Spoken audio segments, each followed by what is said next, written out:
تفسیر ضیاء القرآن جلد نمبر 3 20واں پارہ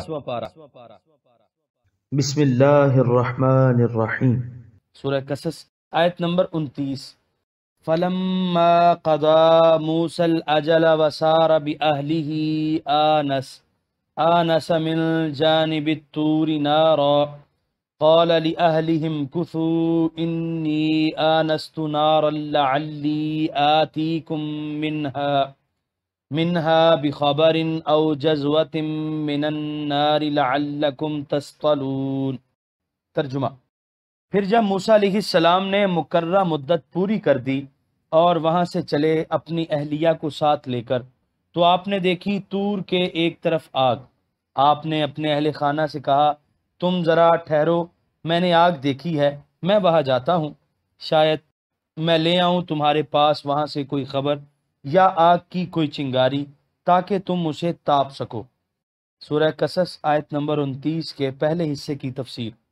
حضرت ابن عباس رضی اللہ عنہما سے مروی ہے کہ آپ نے 10 سال پورے کیے۔ سورہ قصص آیت نمبر 29 کے بقیہ حصے کی تفسیر۔ تو آپ نے دیکھی طور کے ایک طرف آگ۔ موسیٰ علیہ السلام اپنی اہلیہ کو لے کر مصر روانہ ہوئے۔ راہ میں وہی دور سے آگ دیکھنے کا واقعہ پیش آیا جس کا ذکر سورہ نمل میں اور دوسری صورتوں میں گزر چکا ہے، جزوۃن یعنی چنگاری۔ سورہ قصص آیت نمبر 30۔ فلما اتاها نودي من شاطئ الواد الأيمن في البقعة المباركة من الشجرة أن يا موسى إني أنا الله رب العالمين۔ ترجمہ: پھر جب آپ وہاں گئے تو ندا آئی وادی کے دائیں کنارے سے، اس بابرکت مقام میں ایک درخت سے کہ اے موسیٰ، بلا شبہ میں ہی ہوں اللہ جو رب العالمین ہے۔ سورہ قصص آیت نمبر 30 کی تفسیر۔ جب آپ آگ لے آنے کے ارادے سے اس جگہ پہنچے تو اس بابرکت علاقے میں وادی طور کی دائیں جانب ایک درخت نظر آیا جس میں سے یہ صورت سرمدی سامع نواز ہو رہی تھی۔ اس آواز کی کیفیت کیا تھی؟ کیا وہ الفاظ، حروف اور اصوات سے عبارت تھی؟ اور کیا اس کا سماع ان ظاہری کانوں سے ہوا؟ اس کے متعلق علامہ قرطبی کی یہ عبارت بڑی بصیرت افروز ہے۔ یعنی اہل حق کہتے ہیں کہ جس کو اللہ تعالیٰ اپنی ہم کلامی کا شرف بخشتا ہے تو اسے ایسے بلند رتبے پر فائز کر دیتا ہے کہ وہ کلام الہی کو حرف و صوت اور نغمہ وغیرہ کی قیود کے بغیر ادراک کر لیتا ہے۔ سورہ قصص آیت نمبر 31۔ وَأَنْ أَلْقِ عَصَاكَ فَلَمَّا رَآهَا تَهْتَزُّ كَأَنَّهَا جَانٌّ وَلَّى مُدْبِرًا وَلَمْ يُعَقِّبْ يَا مُوسَى أَقْبِلْ وَلَا تَخَفْ إِنَّكَ مِنَ الْآمِنِينَ۔ ترجمہ: اور ذرا ڈال دو زمین پر اپنے عصا کو۔ اب جو اسے دیکھا تو وہ اس طرح لہرا رہا تھا جیسے وہ سانپ ہو۔ آپ پیٹ پھیر کر چل دیے اور پیچھے مڑ کر بھی نہ دیکھا۔ آواز آئی، اے موسیٰ، سامنے آؤ اور ڈرو نہیں، یقیناً تم ہر خطرے سے محفوظ ہو۔ سورہ قصص آیت نمبر 31 کی تفسیر۔ عصا کے سانپ بننے والا معجزہ عطا ہوا جس کی تفصیل سورہ نمل میں گزر چکی ہے۔ سورہ قصص آیت نمبر 32۔ اسلک یدک فی جیبک تخرج بیضاء من غیر سوء وَاضْمُمْ إِلَيْكَ جَنَاحَكَ مِنَ الرَّهْبِ فَذَانِكَ بُرْهَانَانِ مِنْ رَبِّكَ إِلَى فِرْعَوْنَ وَمَلَئِهِ إِنَّهُمْ كَانُوا قَوْمًا فَاسِقِينَ۔ ترجمہ: ڈالو اپنا ہاتھ اپنے گریبان میں، وہ نکلے گا سفید چمکتا ہوا بغیر کسی تکلیف کے، اور رکھ لے اپنے سینے پر اپنا ہاتھ خوف دور کرنے کے لیے۔ تو یہ دو دلیلیں ہیں تمہارے رب کی طرف سے فرعون اور اس کے درباریوں کی طرف لے جانے کے لیے، بے شک وہ نافرمان لوگ ہیں۔ سورہ قصص آیت نمبر 32 کے پہلے حصے کی تفسیر۔ ڈالو اپنا ہاتھ گریبان میں۔ عصا کے بعد ید بیضاء کا اعجاز مرحمت ہوا۔ سورہ قصص آیت نمبر 32 کے دوسرے حصے کی تفسیر۔ اور رکھ لے اپنے سینے پر اپنا ہاتھ خوف دور کرنے کے لیے۔ اس کا مفہوم یہ ہے کہ اپنے ہاتھ کو اپنے سینے کے ساتھ ملا لو تاکہ اللہ تعالیٰ اس خوف کو دور کر دے جو آپ اپنے دل میں محسوس کر رہے ہیں۔ سورہ قصص آیت نمبر 32 کے بقیہ حصے کی تفسیر۔ بے شک وہ نافرمان لوگ ہیں۔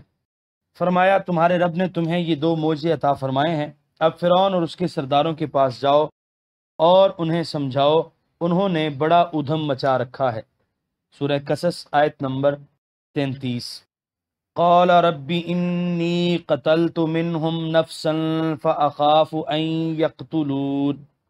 ترجمہ، آپ نے عرض کی میرے رب میں نے تو قتل کیا تھا ان سے ایک شخص کو، پس میں ڈرتا ہوں کہیں وہ مجھے قتل نہ کر ڈالیں۔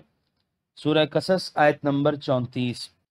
وَأَخِي هَارُونُ هُوَ أَفْصَحُ مِنِّي لِسَانًا فَأَرْسِلْهُ مَعِيَ رِدْ أَن يُصَدِّقُنِي إِنِّي أَخَافُ أَن يُكَذِّبُونِ۔ ترجمہ، اور میرا بھائی ہارون وہ زیادہ فصیح ہے مجھ سے گفتگو کرنے میں، تو اسے بھیج میرے ساتھ میرا مددگار بنا کر، تاکہ وہ میری تصدیق کرے، میں ڈرتا ہوں کہ وہ مجھے جھٹلائیں گے۔ سورہ قصص آیت نمبر 34 کی تفسیر۔ موسیٰ علیہ السلام نے عرض کی الہی مجھ سے ایک قبطی قتل ہو گیا تھا، میں اگر فرعون کے پاس گیا تو مجھے گرفتار کر لیں گے اور ان سے کوئی بعید نہیں کہ وہ مجھے قتل کر ڈالیں۔ اس کے علاوہ میری زبان میں وہ روانی نہیں جو ایک مبلغ میں ہونی چاہیے، اس لیے میرے بھائی ہارون کو میرا وزیر اور میرا معاون بنا دیجئے تاکہ وہ میری دل جمی کا باعث ہو اور ہم دونوں اچھی طرح تیرے حکم کی تعمیل کر سکیں۔ یہ واقعہ بھی تفصیلاً بیان ہو چکا ہے۔ سورہ قصص آیت نمبر 35۔ قال سنشد عضدك بأخيك ونجعل لكما سلطانا فلا يصلون إليكما بآياتنا أنتما ومن اتبعكما الغالبون۔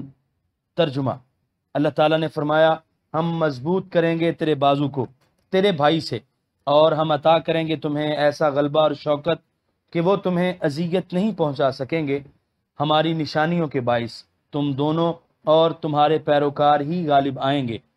سورہ قصص آیت نمبر 35 کی تفسیر۔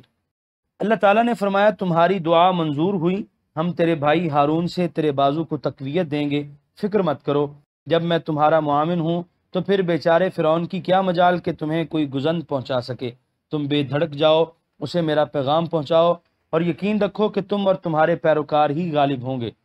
سورہ قصص آیت نمبر 36۔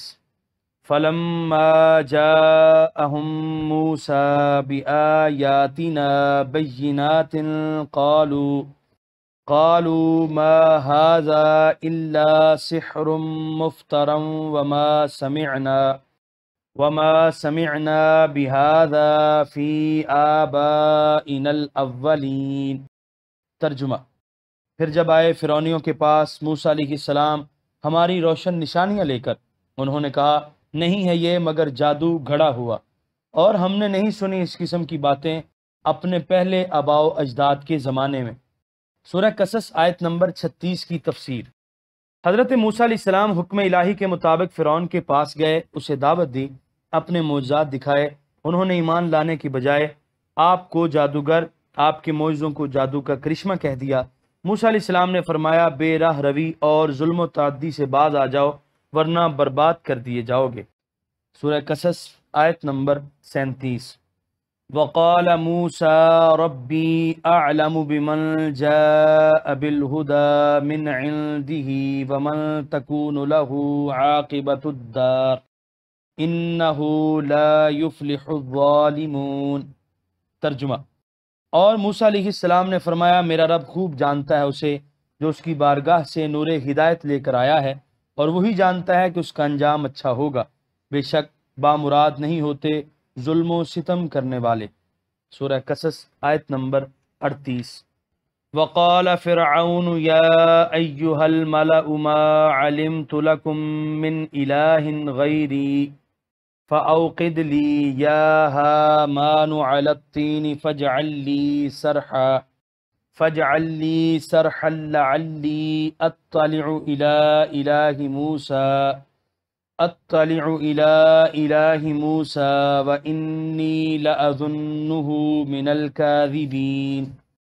ترجمہ، یہ سن کر فرعون نے کہا اے اہل دربار، میں تو نہیں جانتا کہ تمہارے لیے میرے سوا کوئی اور خدا ہے، پس آگ جلا میرے لیے اے حامان، اور اس پر اینٹیں پکوا میرے لیے، ایک اونچا محل تعمیر کر، شاید اس پر چڑھ کر میں سراغ لگا سکوں موسیٰ کے خدا کا، اور میں تو اس کے بارے میں یہ خیال کرتا ہوں کہ یہ جھوٹا ہے۔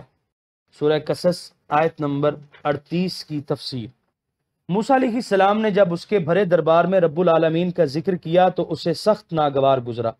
اس نے اپنے وزراء اور رؤسائے مملکت کی طرف دیکھا، پھر بڑے غرور سے کہا کہ موسیٰ کی بات کی طرف التفات نہ کرنا، میں نے خوب تحقیق کر لی ہے، میرے سوا تمہارا اور کوئی خدا نہیں، میں ہی تمہارا الہ ہوں۔ اس کے بعد اس نے اپنے مشیر خصوصی حامان کو حکم دیا کہ موسیٰ جس خدا کا ذکر کر رہا ہے وہ زمین پر تو کہیں کسی کو نظر نہیں آیا، ہو سکتا ہے آسمان پر ہو، اس لیے حامان تم ایک نہایت بلند محل یا مینار تعمیر کرو تاکہ ہم اس پر چڑھیں اور آسمان میں بھی جھانک کر اچھی طرح تسلی کر لیں۔ اگر موسیٰ کا خدا وہاں ہوا تو ہمیں نظر آ جائے گا، اور اگر وہاں بھی نظر نہ آیا تو پھر تم سب کو اطمینان ہو جائے گا کہ میرے سوا کوئی اور الہ نہیں ہے، اور جہاں تک میرا خیال ہے میں تو موسیٰ کو جھوٹا سمجھتا ہوں۔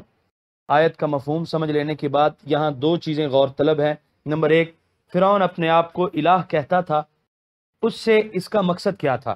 نمبر دو، اس نے حامان کو بلند مینار بنانے کا حکم کیوں دیا اور کیا وہ بنایا بھی گیا یا نہیں؟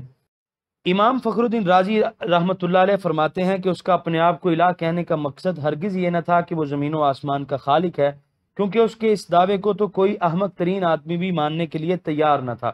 اس دنیا میں آئے ہوئے اسے چند سال ہی گزرے تھے، ایسے لوگ بھی بکثرت موجود ہوں گے جن کے سامنے اس کی پیدائش ہوئی، وہ بڑا ہوا اور بادشاہ بنا، اور یہ زمین و آسمان اور دیگر مظاہر فطرت تو اس سے لاکھوں سال پہلے کے ہیں، اور وہ اتنا نادان ہرگز نہ تھا کہ ایسی بات کا دعویٰ کرتا جو بدیہی البطلان ہو۔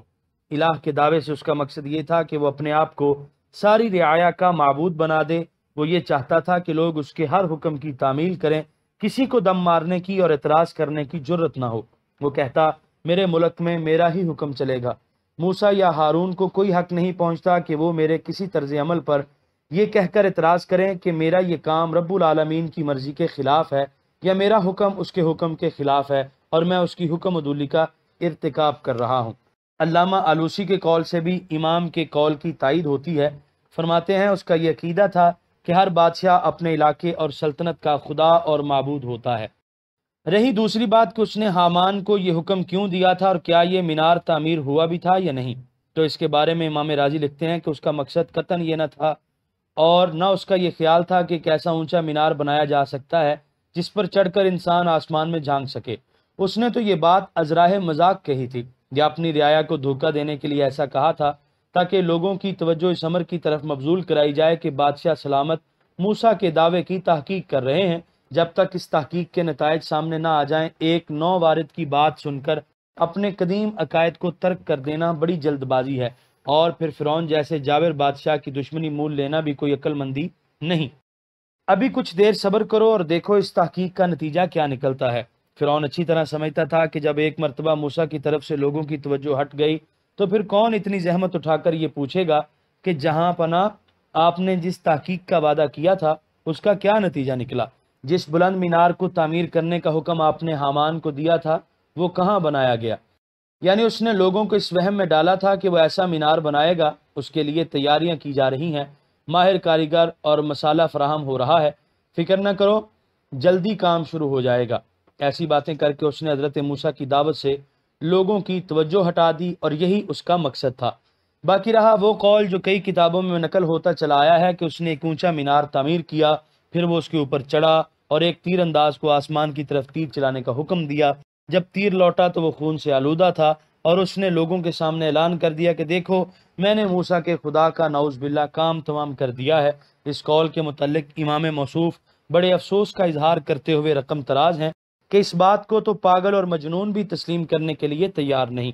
قرآن کریم کے قصوں کی ایسی تشریح کرنا جو بدیہی البطلان ہو اس کی اجازت نہ عقل دیتی ہے اور نہ دین اسے برداشت کرتا ہے۔